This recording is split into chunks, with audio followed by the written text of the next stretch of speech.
네, 안녕하십니까. 어썸 케빈입니다. 여러분들, 면접 준비 잘하고 계신가요?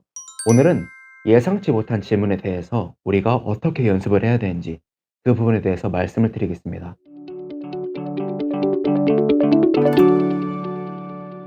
먼저 결론부터 말씀드리면 기초 체력을 키워야 됩니다. 그렇다면 이 기초 체력은 무엇인지에 대해서 말씀을 드리겠고요. 실전에서 어떻게 적용이 되는지에 대해서 말씀을 드리겠습니다. 크게 세 단락으로 나눠서 말씀을 드리겠습니다. 첫 번째, 예상치 못한 질문의 범위에 대해서 알아볼까 합니다.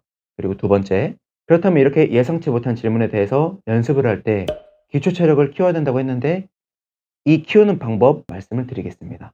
마지막으로 이렇게 키운 기초 체력이 실전에서 어떤 원리로 적용이 되는지를 말씀을 드릴까 합니다. 첫 번째, 예상치 못한 질문의 범위가 어느 정도인지에 대해서 말씀드리겠습니다. 예상치 못한 질문. 말 그대로 우리가 전혀 알지 못했던 그런 영역의 질문을 의미합니다. 여러분들이 살면서 보지도 못했고요. 한 번도 들어보지 못했던 그런 질문들이 나옵니다. 그게 예상치 못한 질문이에요. 그럼에도 불구하고 우리는 대답을 해야겠죠. 대답을 완벽하게 못했을지라도 떠듬떠듬이더라도 여러분들은 대답을 하셔야 됩니다. 자, 그럼 두 번째. 이렇게 예상치도 못했던 이 질문들을 우리가 대답을 할 때에 기초 체력을 키워야 된다고 했는데 어떻게 키운지 스텝 5에 나눠서 말씀을 드리겠습니다. 스텝 1. 여러분들 면접 스크립트 잘 만들고 계시죠? 이 스크립트를 우선은 잘 만들어 주시고요. 저장을 잘 해 두십시오. 이게 스텝 1입니다. 스텝 2. 이렇게 스텝 1에서 저장한 그 스크립트를 잘 보신 다음에 거기서 '내가 이것만큼은 면접관한테 무조건 전달해야 돼.'라는 키워드가 있을 겁니다. 그 키워드 3 개만 뽑아 주세요. 3개 이상이 돼 버리면은 이 키워드를 만드는 것도 그리고 이 키워드를 외우는 것조차 일이 돼 버리기 때문에 키워드는 맥시멈 3 개만 만들어 주시고, 근데 3 개보다 적으면 적을수록 좋습니다. 키워드가 아예 없는 게 가장 좋아요. 근데 키워드가 아예 없으면은 뭔가 불안하기도 하고 내가 답변을 할 때에 완성도가 낮아질 것 같으면은 키워드를 만들어 주시고 키워드를 맥시멈 3 개까지만 해 주십시오. 스텝 3. 자, 그럼 스텝 2에서 만든 그 키워드를 토대로 다른 파일을 만든 다음에 키워드를 제외한 나머지 글자는 다 지워 주셔야 됩니다. 예를 들어서 지원 동기가 있다면 그 밑에 키워드 3개 빵빵빵. 직무 수행 계획 질문 있으면은 그 밑에 키워드 3개 빵빵빵. 이렇게만 남겨 주시고요. 나머지 스크립트는 다 날려 주십시오. 자, 그럼 여기 스텝 3 까지 했을 때 지금 두 개의 파일이 있죠. 첫 번째, 스크립트가 풀로 다 있는 그 파일. 두 번째, 스크립트에서 키워드를 제외한 나머지는 다 날라갔고 키워드만 있는 그 파일이 있습니다. 자, 스텝 4. 이제 스텝 3에서 만든 그 키워드만 보고 우리는 이제 면접 연습을 할 겁니다. 근데 이렇게 면접 연습을 할 때에 키워드만 보고 하다 보니까 내가 처음에 만든 스크립트처럼 말이 안 나올 거예요. 여러분들, 근데 이게 당연합니다. 너무 겁먹지 마시고요. 키워드만 보시고 스크립트처럼 말하려고 계속 반복해 주시면 됩니다.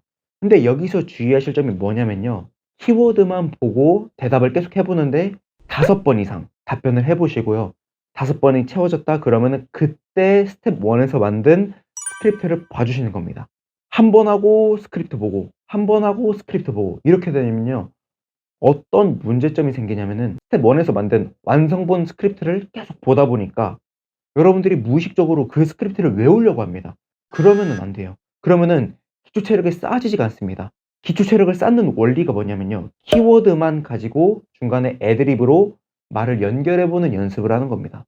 이래야만 예상치 못한 질문에 대해서 우리가 대답을 할 수가 있어요. 키워드만 가지고 5번 이상 반복을 하고 5번 이상 반복했을 때 스텝 1에서 만든 스크립트를 본다. 여기까지가 스텝 4였습니다. 스텝 5. 생각보다 간단합니다. 옆에 물을 챙겨 주시면 됩니다. 스텝 4까지 했을 때 여러분들 말을 계속 할 겁니다. 계속 반복을 해야 되는데, 왜냐면 면접은 말하는 전형이기 때문이죠. 말을 계속 하다 보면 여러분들이 목이 마를 거예요. 그렇기 때문에 여러분들 목에다가 수분을 꾸준하게 보충을 해 줘야 계속 말로 할 수 있고, 말로 하는 과정에서 여러분은 기초 체력을 쌓을 수가 있는 겁니다. 따뜻한 차도 좋고요. 커피만 피하시면 됩니다. 그렇게 해서 여러분들은 완성도가 점점 높아질 거고요. 그러다 보면 예상치 못한 질문에 대해서 애드립으로 잘 대답을 할 수가 있습니다. 자, 그럼 마지막으로 이제 세 번째. 이게 어떤 원리로 실제 면접에서 적용이 되는지에 대해서 말씀을 드리겠습니다. 우리 실제 면접은요, 정말 예상치 못한 상황들이 많이 있습니다. 어떤 상황이 있냐면은 먼저 여러분들 앞에 여러 명의 면접관이 앉아 있을 건데 그 면접관들의 표정이 해맑게 웃고 있지만은 않습니다. 어떤 면접관은 심드렁한 표정으로 볼 수가 있고요. 어떤 면접관은 뭔가 불만이 많은 표정으로 볼 수가 있고 또 어떤 면접관은 정말 다행히도 지긋하게 웃어 주시면서 바라보는 면접관도 있을 겁니다. 근데 그 면접관이 나한테 물어볼 때에 그 질문에 대해서 완벽한 문장은 아니더라도 키워드가 생각이 날 겁니다. 그 질문에 대해서. 그 키워드를 애드리브로 연결을 함으로써 떠듬떠듬이라도 대답을 하셔야 됩니다. 혹여나 예상치 못한 질문이 왔습니다. 이럴 때에 "네, 저 이 부분은 잘 모르겠습니다. 제가 입사하게 되면은 선배님들과 앞에 있는 면접관님께 잘 배우겠습니다." 한두 번은 괜찮습니다. 근데 이게 점점 반복이 되면은 결국엔 면접관이 여러분들을 신뢰하지 못하고 최종 탈락을 하게 될 겁니다. 여러분들이 준비한 질문만 나오라는 법은 없어요, 면접에서. 다 예상하지 못했던 것만 나올 수가 있습니다. 그럴 때 우리가 대답을 하기 위해서는 말을 함에 있어서 기초적으로 내가 있어야 되는 힘, 말을 계속하면서 중간중간에 키워드와 키워드 사이는 애드리브로 연결해 주시고, 이게 기초 체력이라는 겁니다. 이렇게 계속 연습을 하는 게 우리가 예상치 못한 질문에 대해서 답을 할 수 있는 그런 원리입니다. 네, 오늘은 면접에서 충분히 나올 수 있는 예상치 못한 질문에 대해서 어떻게 연습해야 되는지 말씀을 드렸습니다. 여러분들 잘 준비하셔 가지고 면접에서 좋은 결과 얻어가셨으면 좋겠습니다. 구독과 좋아요는 이 채널을 운영하는 데 큰 힘이 됩니다. 감사합니다.